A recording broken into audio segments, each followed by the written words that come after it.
ఆంధ్ర షుగర్స్లో ఇస్రో వాళ్ళ పర్మిషన్తో ఇక్కడే తయారవుతుంది. శాటిలైట్లో సాలిడ్గా మనం వేసే ఫ్యూయల్ అనమాట, సాలిడ్ ఫ్యూయల్ తణుకులో తయారవుతుంది.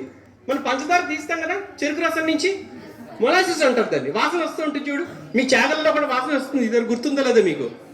ఈ చెరుకు రసం నుంచి స్మెల్ వస్తూ ఉంటుంది. దాని నుంచి పులి పెట్టిన చెరుకు రసం నుంచి రాకెట్ ఫ్యూయల్ తయారు చేస్తారు. ఆంధ్ర షుగర్స్ తణుకులో ఉంది. ఆ తణుకు వాళ్ళు గవర్నమెంట్ ఆఫ్ ఇండియా పర్మిషన్తో రాకెట్ ఫ్యూయల్ మొత్తం ప్రపంచం మొత్తం అంతా ఇక్కడి నుంచి వెళ్తుంది. రాకెట్ ఫ్యూయల్ మేము ఇచ్చిన లైసెన్స్తో తణుకులో తయారు చేస్తారు. అంటే మరి తణుకు ఎక్కడుంది? ఏ స్టేట్లో ఉంది? మనం ఏ స్టేట్లో ఉన్నాం? మరి రాకెట్ లాంచింగ్ స్టేషన్ మనకు రాకెట్లో పోసి పెట్రోల్ కూడా మన దగ్గర తయారవుతుంది. మనం ఎంత హ్యాపీ ఫీల్ అవ్వాలి? అవునా కదా? మనం ఎట్లా చూపించాలి మన హ్యాపీనెస్?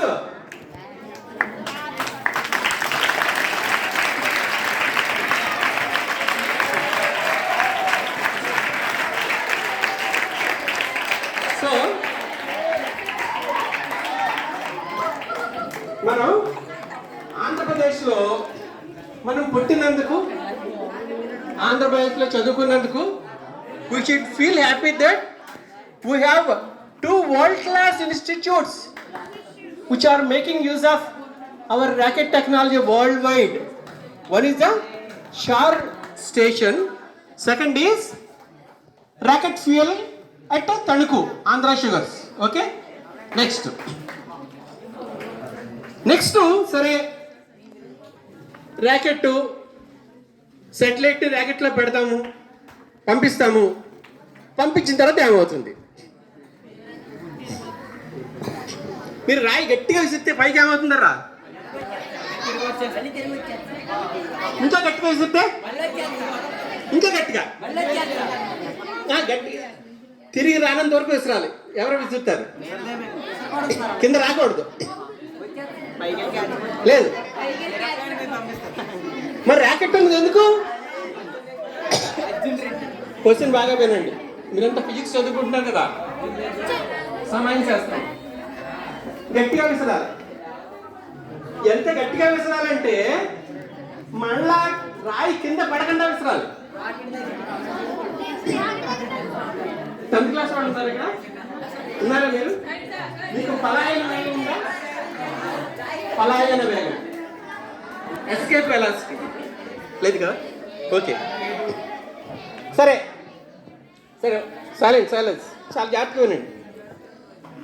మీరు నేను విసిరితే కింద పడిపోతుంది రాయి. రాకెట్ ఎక్కడ తిరగాలి? కింద కింద పడాలా? మరి పడకూడదు కదా. అంటే రాకెట్ కింద సైలెన్స్. రాకెట్ కింద పడనంత వేగంగా పైకి వేస్తాను. అది అంతంటే ఒక సెకండ్కి దరిదాపుగా 13.5 కిలోమీటర్ల వేగంతో విసరాలి. ఎంత? ఒక 13 or 14 కిలోమీటర్స్ అప్రాక్సిమేట్లీ. దాన్ని ఏమంటారంటే ఎస్కేప్ వెలాసిటీ. ఏమంటాం? ఎస్కేప్ వెలాసిటీ, పలాయన వేగం. పెద్ద క్లాసులో తెలుసుకుంటారు మీరు. అంత విసరడానికి ఓన్లీ రాకెట్ వల్ల సాధ్యం. ఓకే, అందుకనే రాకెట్ చాలా ఇంపార్టెంట్ మనకి. అంత స్పీడ్తో మనం విసరలేం. అంత స్పీడ్తో వెళ్ళి మన రాకెట్ విసిరితే వాళ్ళు మీరు కానీ విసిరితే అంత వేగంగా విసిరితే కింద పడదు. అలా తిరుగుతూ ఉంటుంది చుట్టూరు. అర్థమైందా? అదంటే ఒక అట్లా చుట్టూ తిరుగుతున్నాయంటారు అంటే అది ఉన్నాయి కదా, అంతే అన్నమాట ఉద్దేశం. ఏదైనా శాటిలైట్ ఏంటి? It has to go around some circle. అంటే మన దాంట్లో ఉపయోగాన్ని తీసుకుని